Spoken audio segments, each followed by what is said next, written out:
What up, Dokkanners? Welcome back to Jinrami for another video on Dragon Ball Z Dokkan Battle. For today's video, we're going to be talking about some news that broke yesterday.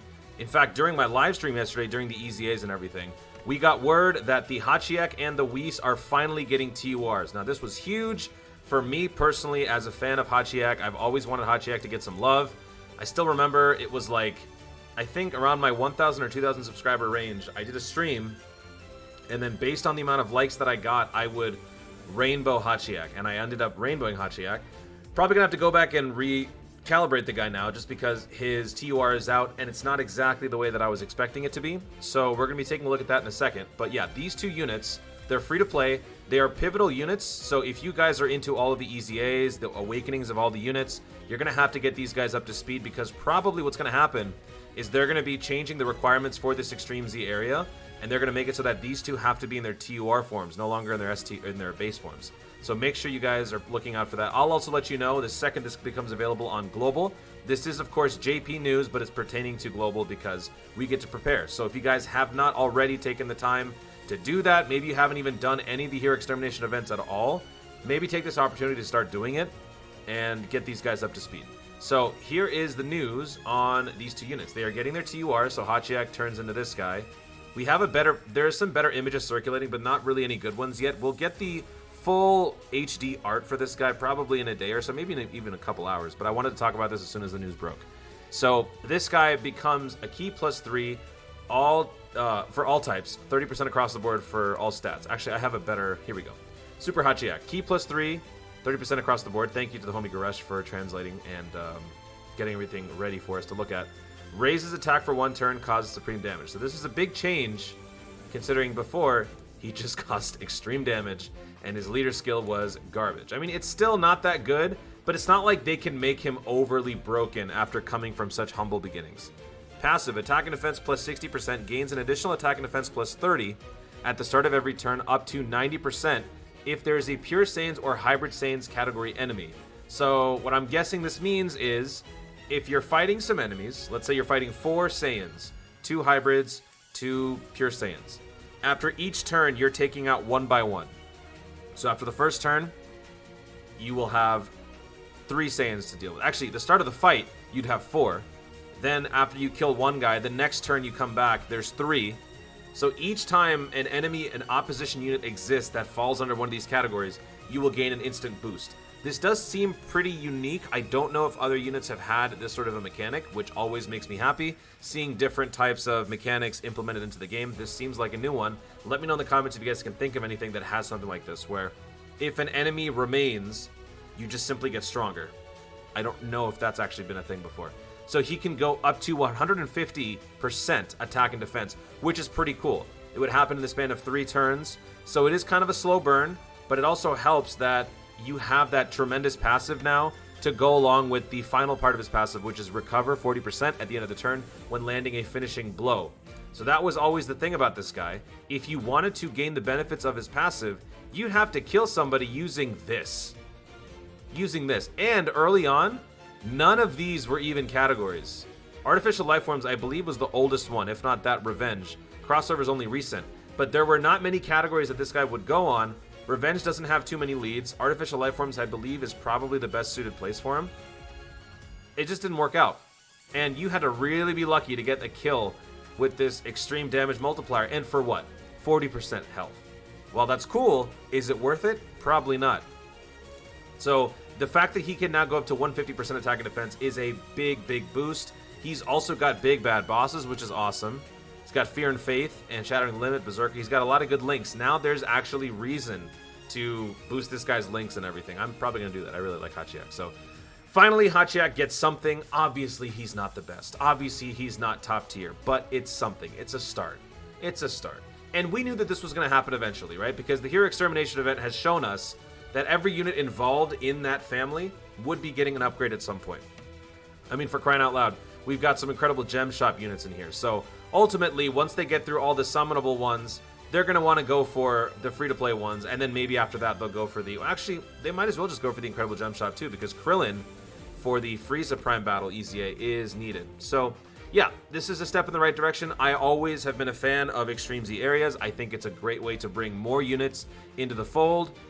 As I mentioned yesterday during my stream, I don't think it is an adequate substitute for the normal EZA format. It should be something that comes along with it. But I do like it, and I like this. And there's been 10 stages so far. I don't know if they're just going to keep going with this, or they might just do a second, like a continuation of this Hero Extermination Plan easy area, but like on a different event, calling it something different. Maybe it's Villain Strike Back or Hero Strike Back, whatever the other event is called, Evil Power Strike Back. Maybe they'll do that, and then instead of these two being the required units, it would be the upgraded version. That way, if certain players don't have this, don't want to spend the time to do that, they'll just work with the SSR base forms and just get all this stuff done. So it's still left to be determined what's going to happen with that, but I'm excited. I like it. This makes me very happy. And then let's also talk about the Whis. To be honest, I actually recorded a video yesterday. Ultimately decided against it just because there were so many question marks at the time. So I had predicted that Hatchiyak would have a leader skill of T+2 and 30% across the board. So I was off by 1. So this is actually a bit of a surprise. If you want to be super overly ambitious, you could try running a team with dual Hatchiyaks, or at least one Hatchiyak, and then maybe some sort of artificial life form lead on the friend unit. Could be cool. And then for the Whis leader skill, he used to be this. AGL type, HP and defense 50%. Honestly, not the worst leader skill, all things considered, since he is a very, very inconsequential free-to-play unit. As far as offense goes, he does have a pretty good presence on the defensive side with his recovery passive. So I predicted this guy would become an AGL type key +3 50% across the board lead. Here I was right. So AGL type key +3, and this really isn't much of an accomplishment, but he is a sub lead on the free-to-play standards for AGL type. His super attack now causes supreme damage with a medium chance to stun. I did call that. I said that I don't think I said the damage multiplier. I think I said extreme with a medium chance to stun. So it's now been upgraded to super or supreme. That's also good. Key +2, defense +100%, gains an additional defense +20% with each attack performed. Max of defense +100. He can go up to 200% defense. Wow. High chance to perform an additional super attack, fully restores HP when HP falls below 30%, once only, and gains a great chance to evade enemies' attacks. So what I'm guessing, the way that this is worded, the heal takes place once, and I think as a consequence of that revival, you then gain a permanent chance to dodge, or a permanently great chance to dodge enemy attacks until the end of the battle, I believe. If that's not correct, then it would just be for that one turn that he does it. I don't know. I have a feeling it's a permanent change, which is great. So looking back at his previous build, I was honestly fine with this. He had minimal function. He could stun. I've had that happen a couple of times on Super Battle Road runs where he has stunned. It helped. Not too much. But the main thing was to heal. And with this bonus of being able to dodge with great chance now, that's crazy good.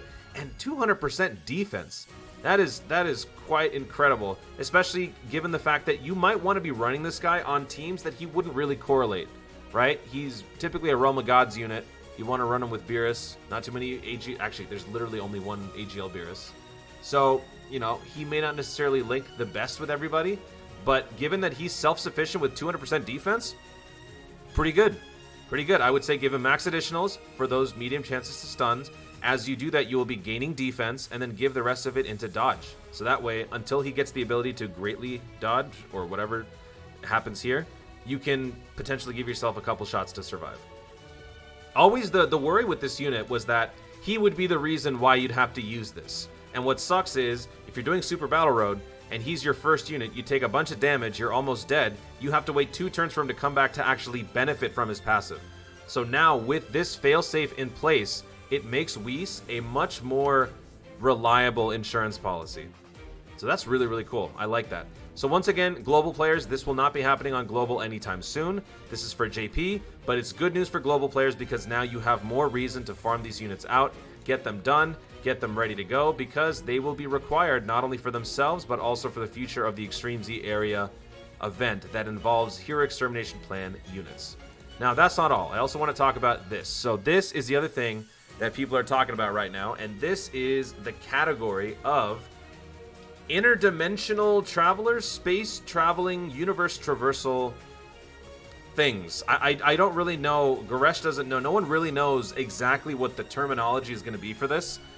But the prevailing theory is that these are units or characters in Dragon Ball that have traversed space and universes. I think that covers everything. I did notice a couple of people mentioning that Golden Frieza wasn't here, even though like some of the lesser ones are. Some of the more prominent ones are not. This is, of course, JP. JP is getting the new BOJACK, and with the new BOJACK comes a new category. And so these are the two screenshots of the new category. So as you can see, the BOJACKs are all here. Hera Clan. You have the Saiyans, obviously, because the Saiyans did traverse across the space, the solar system to destroy planets and whatnot when they were working for Frieza. So obviously it makes sense that Saiyans are here, the Hera Clan is here, Frieza's here. So it's a little odd that there are a couple units apparently people are saying they're missing. I'm trying to think off the top of my head who that could be. The reason why Pan is here is because they went out to search for the Dragon Balls, the Black Star Dragon Balls. That was the whole thing. It was literally the premise of GT. You got the GT trio down here. You got the Ginyu Force. If it's all the Saiyans, is Raditz here? Raditz should be here. I'm trying to see if I can find it. Whis obviously has to be here. Beerus has to be here. Champa should be here. Champa is. Vados should be as well. Don't see Vados. I don't see Raditz. Why am I not seeing Raditz? Maybe I'm just missing him. I don't see Raditz here, so that's a little strange. And Vados... Okay, there's Vados down here. Yeah, where the heck is Raditz? Oh, there he is. There's Raditz. Okay. So all the Raditzes are here. It looks... I mean, logic seems airtight. I don't know, per se, who's... I mean, look, we even got the N units in here, so... This is a pretty... It's a pretty big category when you look at everyone as a whole. Granted, some of these guys are duplicates, like... You're not going to have the SR and the SSR. You're probably just going to have the SSR after boosting the SR. So you guys can let me know in the comments what units are missing here. But shouldn't Goku be here when he was traveling to Namek? Isn't there a physical Goku card? I'm pretty sure there is one. I'm going to find this. There is a physical Goku card who's like flexing. And he looks like he's worn down and damaged. I'm pretty sure that's after his training session on the spaceship. So let me find this one. Isn't that what this guy is? Planet Namek Saga. So this guy was training in that ship as he was literally flying to Namek. Shouldn't he be a space traveler or a dimension traveler? Because obviously, Frieza and, Vegeta and Nappa are. They were in space pods. And they, flew around destroying things. Ginyu Force, were in spaceships. Maybe this is spaceship people. No, Whis and Vados don't use spaceships. Yeah, okay. So maybe there are some inconsistencies here. And also, this does throw into question, is every Universe Survival Saga participant in here? No. So that was actually going to be my next point. Why would... Okay, Hit should definitely be here. Hit literally travels between dimensions. Hit travels between dimensions. I suppose...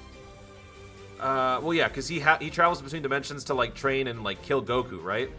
But Jiren being here and Universe 11 being here doesn't... Oh, no, it does make sense, because they're kind of the good Ginyu Force of Universe 11, where they did have to basically do the same thing. But what about Ribrianne? What is Ribrianne doing here? And what would... Is it Kakunsa? This one. And where's the other one? Why are they all spread out? Rosie and Kakunsa, why are they here? I'm not quite understanding why they are here. So, as of this recording, we don't have an official name for the category. Goresh has called them Space Traveling Warriors or something like that. A couple other people have said other things. I still don't know the exact name, but from what I'm seeing, it's overall decent as far as a lot of units, but I still don't quite understand the logic. And this is kind of like how it started for me and Desperate Struggle, or All Out Struggle or something. It's kind of like that, where it's like, you don't really get the category, but I guess you can see it. I'm hoping this isn't one of those, like, really forced ones. Honestly, they didn't have to make a new category with the BOJACK. BOJACK is a lead for this new thing, Warrior Crossing the Universe, and time travelers. This one right here, Beyond Space Time, this is just a rough translation for time travelers. So, yeah, they didn't have to do this, but it is what it is. So, you guys can let me know your thoughts in the comments down below, what you think of this. I don't mind it. I guess once I learn the official name and the official definition, I'll have more to say whether or not I agree or disagree. Why would Baby Vegeta be here? Oh yeah, Baby Vegeta was on Earth, and then he traveled from Earth to, is it New Tuffle? Or the new planet of Tuffle? That's one, I don't know. I don't know if I like this, guys. That's it. So thank you so much for watching, everybody. If you enjoyed the video, be sure to leave a like down below. Let me know your thoughts on that category. The more I look at it, the more I'm kind of iffy. It's another category, so more leads, more bonuses, yay. But as far as the category as a whole, as of me recording this, I still don't know what it is. And I don't know if I'm okay with it. I kind of feel like it's weak. So let me know your thoughts about that. Let me know your thoughts about the Hatchiyak and the Whis in the comments down below. Also, be sure to subscribe for more Doe content in the future, and click the notification bell so that you let YouTube know you want to see more of my stuff. Do it! Thanks again, stay tuned, and always remember to Dokkan responsibly.